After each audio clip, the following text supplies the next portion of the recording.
chuma sankofa yemchi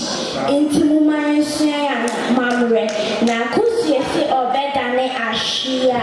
ni chia chia medamwase